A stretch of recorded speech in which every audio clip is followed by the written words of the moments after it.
¿Qué pasaría si te dijeran que, en solo unos días, una persona común puede convertirse en un monstruo? Imagina que eres un estudiante universitario normal, pero de la noche a la mañana, te conviertes en un prisionero. No has cometido ningún crimen, pero eso no importa. No puedes salir, no puedes protestar, y lo peor, tus carceleros son personas como tú, pero con poder absoluto. ¿Hasta dónde crees que llegarían? El experimento de la prisión de Stanford, el lado oscuro de la psicología. En el verano de 1971, el psicólogo Philip Zimbardo diseña un experimento que cambiará para siempre nuestra comprensión del comportamiento humano. Recluta a 24 estudiantes y los divide en dos grupos, prisioneros y guardias. Su misión, recrear el ambiente de una prisión, pero nadie estaba preparado para lo que vendría. Pero, ¿quién es la mente detrás de este escenario de película de terror? Philip Zimbardo, nacido el 23 de marzo de 1933 en el Bronx, Nueva York, fue un niño de familia humilde que escapó de las calles duras para convertirse en uno de los psicólogos más influyentes y controvertidos del siglo XX. Hijo de inmigrantes sicilianos, creció en un mundo de lucha y sacrificio, pero su mente brillante lo llevó a estudiar en Yale y a convertirse en profesor en Stanford.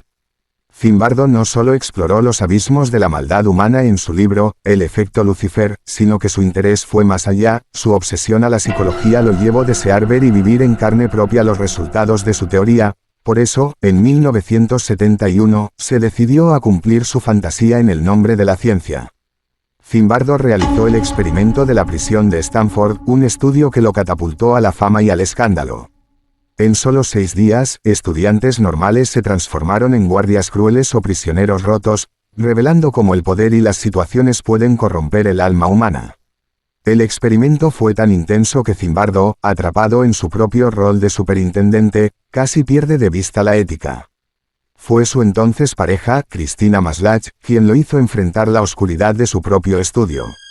El experimento. Se reclutaron a 24 estudiantes universitarios, considerados psicológicamente sanos. A estos, se les asignó aleatoriamente el rol de guardia o prisionero. También se simuló una prisión en el sótano del Departamento de Psicología de Stanford.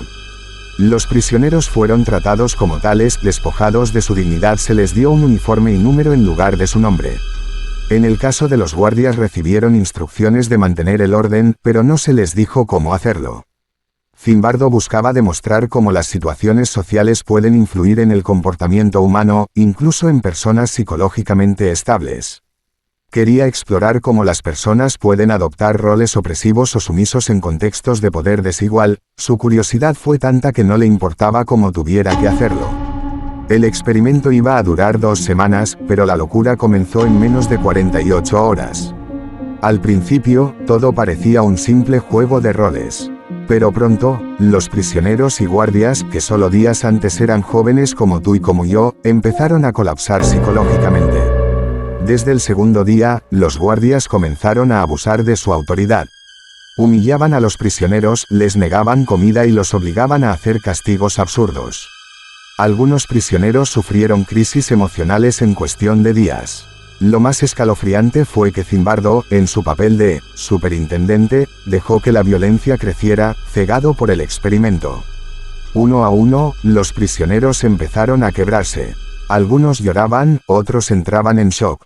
Pero lo más perturbador, es que los guardias disfrutaban de su poder. Y lo peor de todo, Philip Zimbardo, el creador del experimento, no hizo nada. De hecho, parecía fascinado con el caos que había creado. El experimento terminó el 6º día, cuando una joven psicóloga, Christina Maslach, se atrevió a decir lo que nadie quería admitir. El experimento, planeado para durar 2 semanas, tuvo que ser cancelado después de solo 6 días debido a la intensidad de las reacciones. Después del experimento, los participantes mostraron signos de estrés emocional extremo, depresión y sumisión. Incluso el mismo Zimbardo, quien actuó como superintendente, reconoció que él mismo se vio influenciado por el rol de autoridad. Zimbardo demostró lo fácil que es que personas comunes se conviertan en abusadores cuando tienen poder absoluto. El experimento ha sido criticado por su falta de ética, ya que los participantes sufrieron daños psicológicos. También se ha cuestionado la validez científica debido a la falta de control y la influencia directa de Zimbardo en el desarrollo de los eventos. A pesar de las críticas, el estudio sigue siendo una referencia importante en psicología social para entender cómo las situaciones pueden influir en el comportamiento humano. Hoy, Zimbardo sigue siendo un faro en la psicología, recordándonos que la línea entre el bien y el mal es más delgada de lo que creemos. Su vida es un drama de superación, poder, y la eterna búsqueda de entender qué nos hace humanos. Entonces, la gran pregunta es, ¿realmente este experimento demuestra que el poder corrompe? ¿O fue simplemente una historia bien contada que se salió de control? Más de 50 años después, la sombra del experimento de Stanford sigue presente. En gobiernos, en empresas, en cualquier lugar donde el poder se concentre, el riesgo de abuso siempre existe. Pero es inevitable, o podemos resistirlo. Esta historia no solo es impactante, sino que también nos hace cuestionar la naturaleza humana y el peligro de sistemas que permiten el abuso de autoridad. Aunque su trabajo ha sido criticado, su legado es innegable, un hombre que desafió al mundo a mirarse al espejo y preguntarse, ¿quién soy yo en esta situación? Este experimento de verdad encierra la afirmación de Dostoyevsky cuando define al hombre como el ser que se acostumbra a todo. Pero, el hombre mantiene su capacidad de elección. Los ejemplos son abundantes, algunos heroicos, por eso digo. El hombre puede conservar un reducto de libertad espiritual, de independencia mental, incluso en aquellos crueles estados de tensión psíquica y de indigencia física. Esos pocos hombres que no son completa e inevitablemente determinados por su entorno, representan una muestra irrefutable. Al hombre se le puede arrebatar todo, salvo una cosa, la última de las libertades humanas, que es, la elección de la actitud que adoptamos frente a las dificultades de la vida. Dostoyevsky dijo en una ocasión, solo temo una cosa, no ser digno de mis sufrimientos. Usted puede afirmar que fue digno de su sufrimiento. Déjanos tu opinión en los comentarios. ¿Crees que el experimento de Stanford reveló una verdad oscura sobre la humanidad, o fue solo una farsa manipulada? Suscríbete a Sapiens Now y únete a nuestra comunidad de mentes curiosas. Y recuerda, el conocimiento es poder, nunca dejes de aprender.